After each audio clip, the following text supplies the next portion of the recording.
साईं बाबा की व्रत कथा।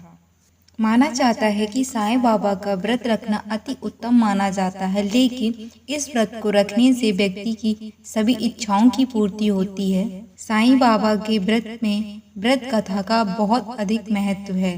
अगर कोई साधक साईं बाबा का व्रत रखता है अपनी सभी इच्छाओं की पूर्ति के लिए, तो उसका व्रत बिना व्रत कथा को पढ़े पूरा नहीं माना जाता। अगर आपने साईं बाबा का व्रत रखा है तो आपके लिए इस कथा को पढ़ना बेहद जरूरी है। व्रत कथा कुछ इस प्रकार है। ओम श्री साईं। ट्रांसफर रुक गया।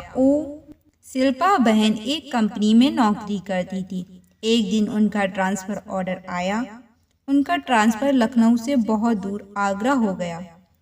ऊपर से उनकी माताजी की तबीयत ठीक नहीं चल रही थी, जिसकी वजह से वह बहुत परेशान रहती थी।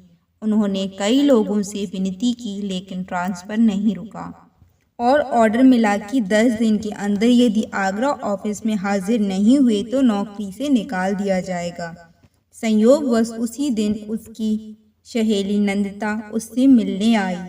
शिल्पा ने अपनी परेशानी नंदिता से कही। नंदिता ने उससे साईं बाबा का 9 गुरुवार श्रद्धा पूर्वक व्रत रखने को कहा। चूंकि उसके दूसरे दिन ही गुरुवार था, सो उसने दूसरे दिन ही व्रत रख लिया। व्रत रखने के तीसरे दिन ही पत्र मिला कि उनका ट्रांसफर रुक गया है। अब तो साईं बाबा के प्रति उसका विश्वास और भी बढ़ गया। धीरे धीरे 3 गुरुवार बीतने पर उसकी माताजी की तबीयत बिल्कुल ठीक हो गई। 9 गुरुवार तक व्रत कर उसने विधि पूर्वक उद्यापन किया, गरीबों को भोजन दिया।